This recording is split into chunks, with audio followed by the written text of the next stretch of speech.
Hi everyone, welcome back to Face It with Dr. G. I'm Dr. G and I'm so excited to be back with you guys to talk about a really interesting topic, not specifically about aesthetic medicine, but something that all business owners and entrepreneurs may run into, and that is trademarking. So ironically, I was on my social media platform, Instagram, this morning, and I'm always on there, it's unhealthy. And one of my friends said she was having issues with her trademark and just received a cease and desist and said I should talk about this in my podcast. I said, okay, let's do it. So I'm going to go through, obviously you can't share details of specific circumstances due to legalities and contracts, but I'm going to share what happened to me in a superficial aspect with some detail.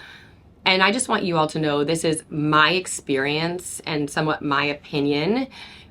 Maybe you don't agree with me, I'm not sure, but this is what I went through, and I just want to maybe save you a little time, effort, energy, money. Maybe your situation may be different, but I hope it sparks some conversation or questions for you, and maybe you feel a little bit more prepared when it comes to trademarking. So the things that I didn't know, it's great to trademark your brand, right? You want to trademark both the logo, if you have a logo, and the name.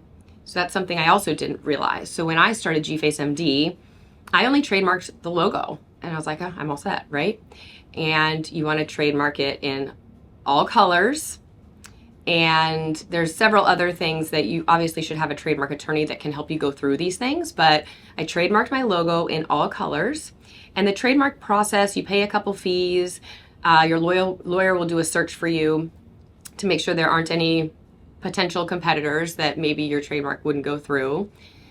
And then it takes about a year to get trademarked. I didn't at that time trademark GFaceMD, okay?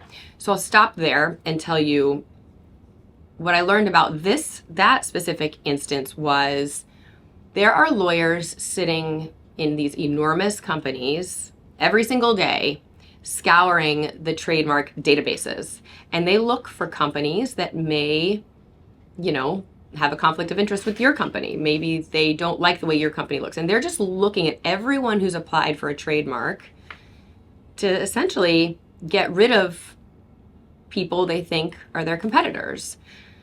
I didn't realize that. So that was a big thing for me. And that's how they find you. That's how maybe you'll get a cease and desist letter because the attorneys have just found you through the database, okay? And just don't freak out when this happens. You'll be fine. Okay. So then I didn't trademark GFaceMD for a while, and I then started my skincare company. And my skincare company had a specific name, and I'm not going to share names, but a very, very large billion-dollar corporation came after me because I had their name within my name. Okay. And essentially I had to change the name.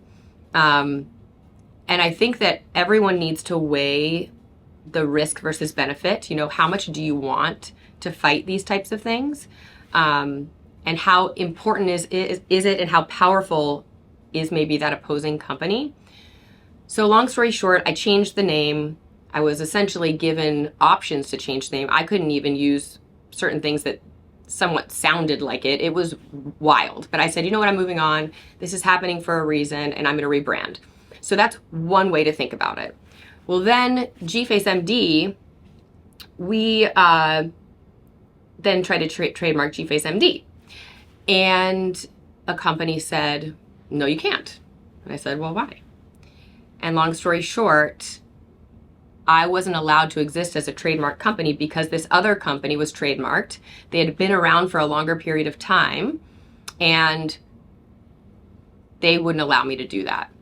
And this is the biggest take-home point that I want to give you guys is you can exist without a trademark. And I didn't realize that.